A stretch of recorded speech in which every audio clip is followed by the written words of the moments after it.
Kathy Vick, Deeply Awake. I just was laughing because I think maybe what I should call these talks is Deeply Awake Chats 2017, another thing that's going to piss you off. I think I could probably do that with any topic.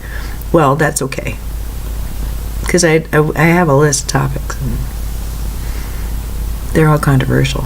So why not start with this one? Since it's a little bit before the inauguration and people are talking a lot about reproductive rights. Ooh. I'd like to give my perspective. I'm not even going to say it's the metaphysical perspective, because I can imagine there might be people within the metaphysical community who think that I'm not speaking for them. So, I'm just going to tell you what I think about baby making and prevention of pregnancy and stuff. Okay. And I'm certain to offend someone, so just strap it. All right. Number one. I don't believe that the human body, that your body, that my body, I'll speak for myself. I don't believe that my body is out to get me. I don't think that it punishes me.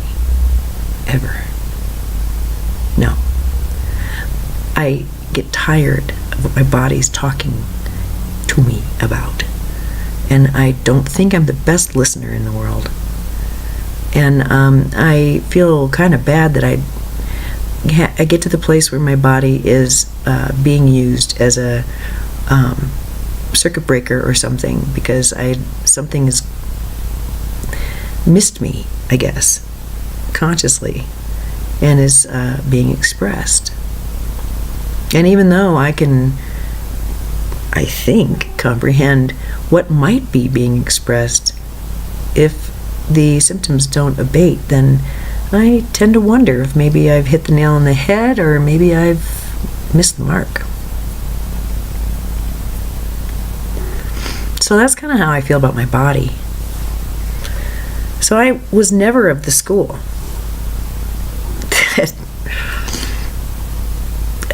that an entity would come to me and want to change the course of my life, and that it would just be something that I was a victim to. I thought that was really curious thinking.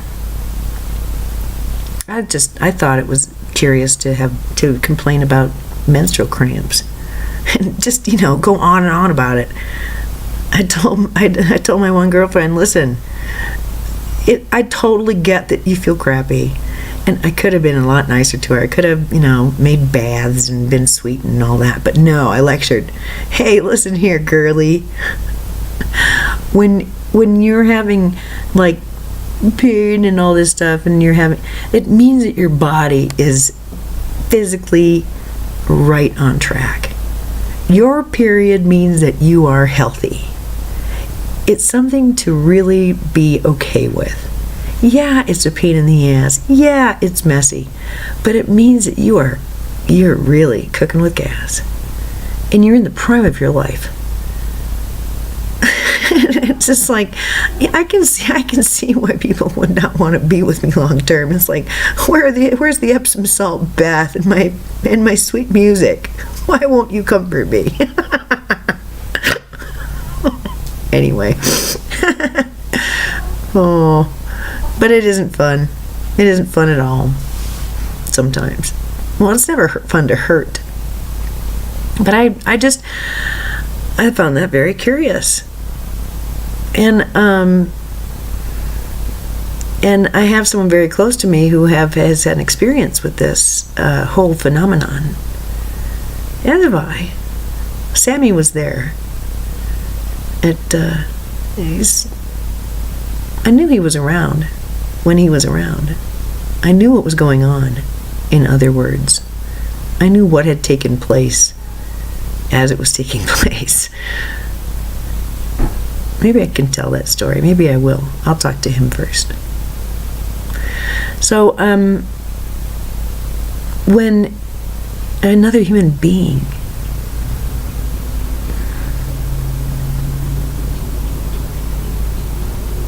is taking up your lifeblood, and it's creating tissue out of you. That's a lot to be an argument about, don't you think?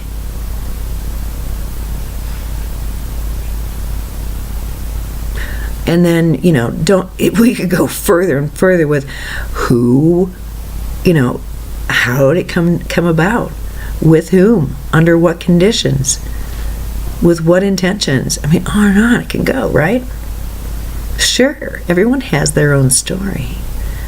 But what I'm getting at is that I know that souls and parents, well, that's a mutual choice, as is the timing. As is the timing. So, the problem is, if you don't agree with that, well, maybe you're 45. What the heck am I going to do now? I mean, what's done is done. Now I'm in respond mode, right? Right. And that happens in life. It doesn't mean you're not spiritual. It means sometimes you skip a couple steps and you're in response mode instead of creation mode. Big deal. Don't get upset about it. Now you have to respond. Well, it's really, for me, and these are thoughts and beliefs I have held my entire life, my entire reproductive life. And I have very dear friends who hold very similar beliefs.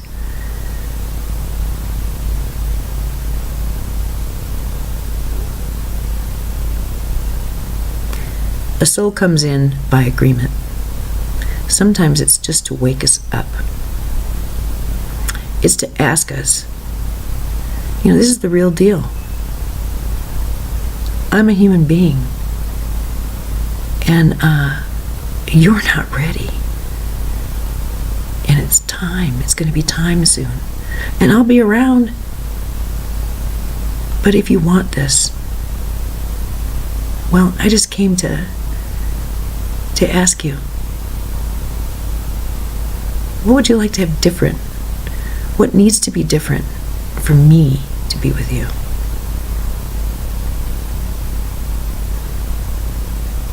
I'll be around.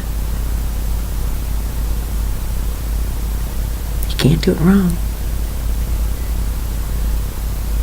And so, whether a soul chooses to stay or go, because spontaneous abortions happen. Miscarriages, that's what they're called. And we can soothe ourselves by saying, normally it's because there's a physical anomaly. But, sometimes it's just not the right time. It's not the right place. It's not the right parents. It's not the right experience. Or what has been necessary to deliver was delivered. The life is no longer necessary. And so perhaps there's a spontaneous miscarriage. Perhaps there's a planned therapeutic abortion. That woman is forever changed. One way or the other. What, do you think that if the woman has the baby, yeah, it's one way. If she doesn't have the baby, it's another way. It's not like it doesn't happen or it didn't happen, at least to her. But in a culture where such deep and profound decisions are shamed, there's not a lot of discussion. But women know. Women know. Many. Those who have given some thought. And you'd be surprised.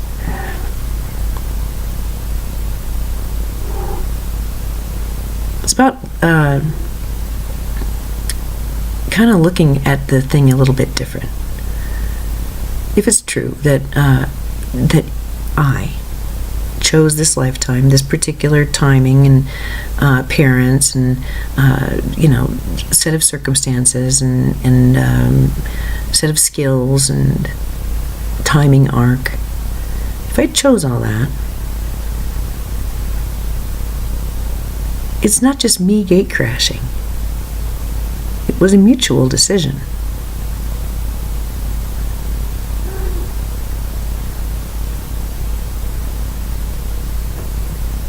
There's so much about miscarriage, birth order,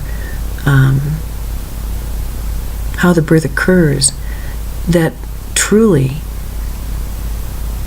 codes the biology. Even before birth, the thoughts and the desires and the fears and the knowings of the parents that are unlanguaged but held deep and guide behavior and run the show. That stuff is felt.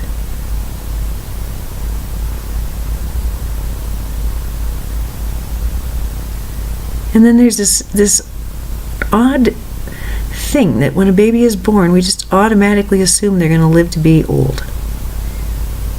Well, it's just really, how else are you supposed to operate?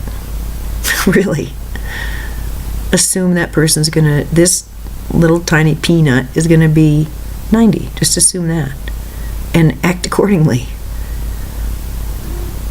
As a nurse, I don't really have that luxury. And there are some people that I work with who I know have very limited life expectancies, although they are not hospice patients.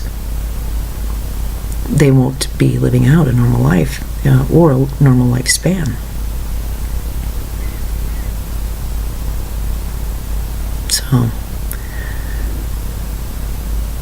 it's a little life and deathy, but I think that it's really important to realize that it really is a lot more than, hey, you've got to include me in this decision, and hey, you got to pay for this.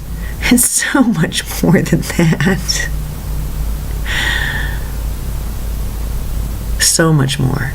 I could go on and on, but that would lead me into families and places I would prefer not to go today. I just think that it's shocking to me that I don't imagine there are too many guys who have had this level of thought about this stuff. Perhaps there are a lot, and if so, please forgive me. But my guess is that it's the woman, it's the person who is responsible ultimately for the life that she's going to be carrying, and that's just how it is.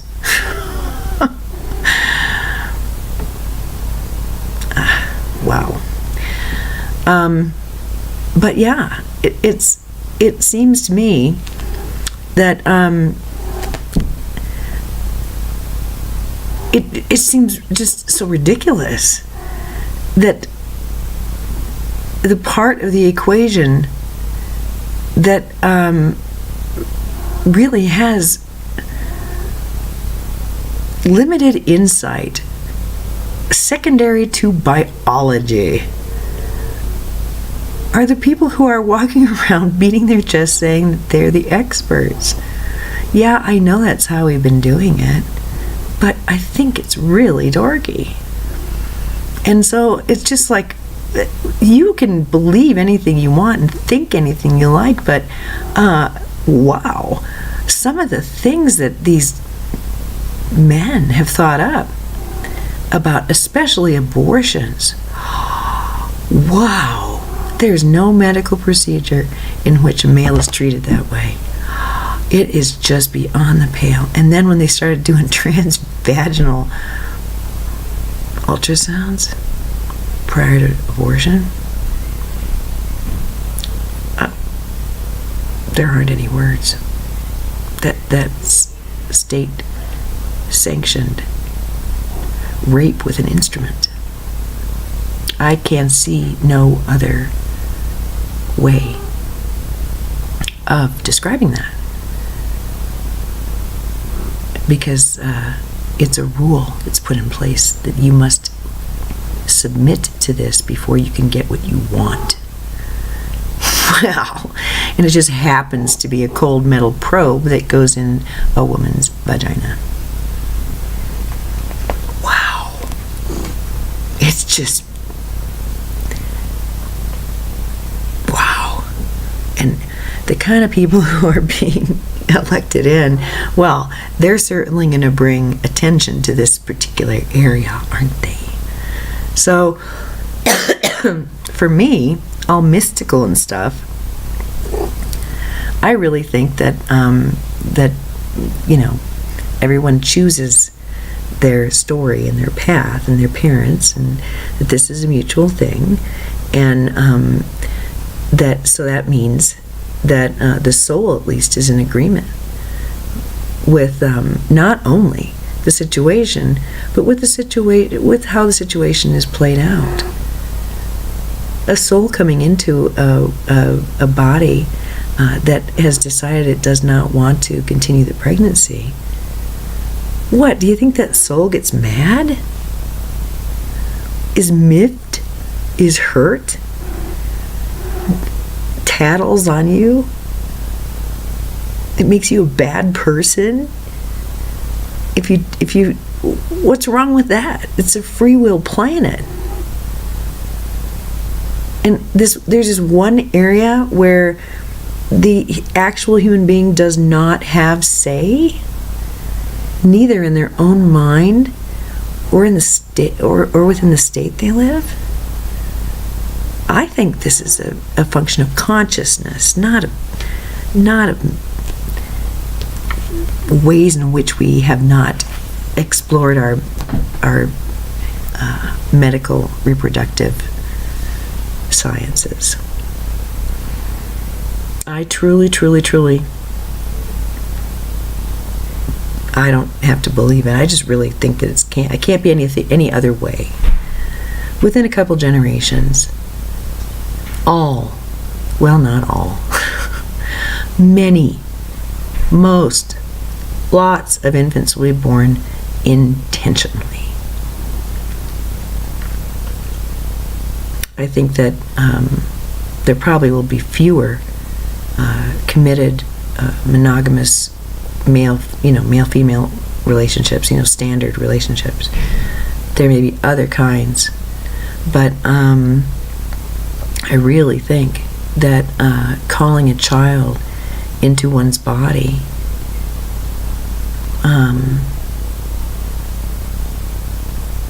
will continue to be done biologically for a time by most, but it'll be done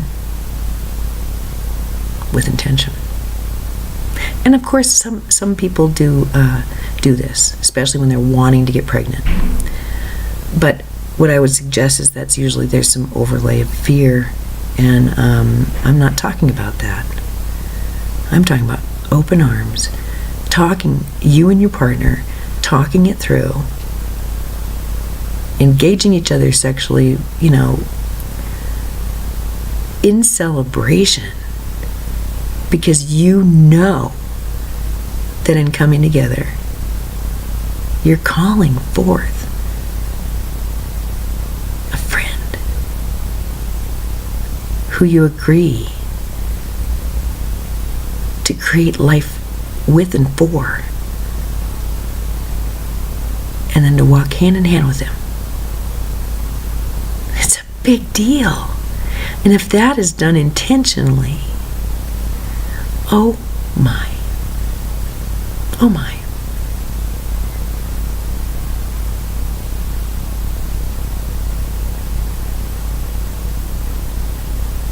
Abortion rates drop. Adoption necessity diminishes. Where do you think domestic violence is going to be in that kind of situation. Yeah. Where you think keeping together for the sake of the children is going to fit in there. I'm talking about a conscious couple. And I'm talking about a future reality. That once some of these tenets are take root, so to speak. So reproductive rights, I find it very difficult to sort of kind of get behind all of it and to feel like my hair's on fire because first, I don't really think that it's anything that is completely out of the control of the woman. But holy man, if I had gotten pregnant unintentionally, why wouldn't I have access to low-cost, safe termination services? That just goes without saying. And that we don't have that indicates that males are the ones making these decisions. Don't you understand? Males who don't understand or care. They really are in deep misunderstanding. I'm not saying males are the problem. Oh my gosh, they're quite the opposite. Quite the opposite. But, come on now. What arrogance. Who told you that you could tell us what to do with our wombs? And what makes you think I'm gonna obey you? So, it's really at this point, I don't know, politically could just be about, it's not about obeying, it's really about just shutting things down. So it's going to be really interesting because we need to start everything back up. And it's going to be a wonderful blossoming time for women. I can hardly wait. So yeah, it'll be hard won, but it's going to be fun to see how far we can take this. But let's not give up the fight, and let's try. I think it's wise to try to elevate the conversation a bit and maybe get a point of view that might include things that hold people harmless who are seen as villain, and to assume that things are not what they appear. So, oh my gosh, the multiples have been so much fun. I've been watching. Reproductive rights. My second chat for 2017. I drove home today thinking, it's kind of neat because I know I said I was never going to become back as deeply awake. And I know I'm back as deeply awake. And I know that will confuse some people and, lead to you're a hypocrite or whatever. But it's like, it's new and improved every time I come back. Haven't you noticed that? And it's just, I'm going to be listening to this. If I hear a lot of apologies, or walking back, or trying to make sure everyone is included, then I won't post it. I'm just going to be pretty blunt anymore here. It's what old souls need, and frankly, that's why I'm here. So to end, I'll tell you that I went to the Matt Kahn thing up in Boulder a couple of years ago because I was, wondering what it's like to, be on a book tour, and I've watched his star rise, and so I was kind of curious. I didn't read the book. I have read snippets of it, and I'm impressed with it. But I watched that guy. He was extremely complex, highly scientific, and very esoteric in his talks, much like I am. And he would say that he's just considers himself a human angel, and so he doesn't strictly channel, he just is. And it's like, bravo, Matt Kahn. And but then hearing him in Boulder, his message was different. It was simplified. It was very, very simple. And I saw, okay, well, that's how it needs to be done right now. There are basics that need to be explained, and they need to be explained gratefully. And I'm not the one to do that. I don't explain basics gratefully. I do it very, very happily. But I would much prefer to dive right in. So I'm driving home and realizing, well, what's really nice is that it just doesn't matter. If I moved, then it's the right thing to do. And I'm really surprised that this came out, but I'm really glad. Because I hope that you really to close? I do that a lot, don't I? Really to close. I do need to tell you that I did a video before this one, and I broke it down. And part of my thing is that it's really not the end of the world to die, for one's life to terminate. Now, I don't say that with a death wish anymore. And I'm kind of wobbly still because I had such a death wish. It's like, oh, the stable is jammed. I want to die. Like that. And now it's really, yeah, I'm kind of toying with this living thing. But the idea behind this is that somehow we think that it would be the worst thing in the world for a baby to die. Well, first of all, it's not a baby, it's fetal tissue. Okay? Secondly, I think I've made it quite plain there are a lot of reasons for a soul to come in and say, boop, here I am. And the woman goes, oh, now what? And the man goes, oh, now what?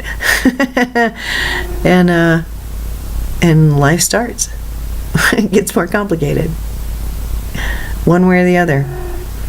But the other thing is that I want you to understand, for me, embodiment of the new life starts at conception. It's a done deal, because it's the soul who said, hey, let's do this. And maybe it was in dream time, but there was an agreement. There was a request. Here comes a baby soul. Hello. And once it's physical, you're embodied. Just because you're embodied doesn't mean you have to be physical for 90 years. Sometimes being embodied and being in a woman's uterus for 4 months is the most profound thing you could do for her as a person, as a soul.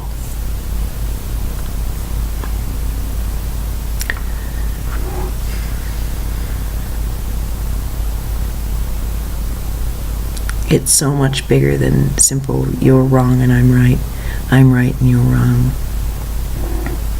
Don't do that. That's wrong. Don't you understand that? If you do that, that tells me that you're lost, that you're broken inside, that you're a bad person. Well, I don't know. I think there's a lot more going on than we might think, and that we are big souls. And if we pretend this place is benevolent, then maybe there's a purpose behind this reproductive stuff. The problems we've had with it in the past, the problems that are being presented now, and a new way. Woo! So that's all I have to say. I hope you enjoyed your chat. Sorry about my cat. She's in heat right now. I have to get her fixed. Now we have a little boy kitten who's 12 weeks old, so we really have to get her fixed. We're gonna be drowning in kittens. God. Oh well. I'd much rather have a home with animals than without. I'm blessed. So, Sunshine's ass and I thank you for this evening's attendance, and we hope that you will have a pleasant tomorrow. Oh my God, that's not very spiritual. Deeply Awake, signing off.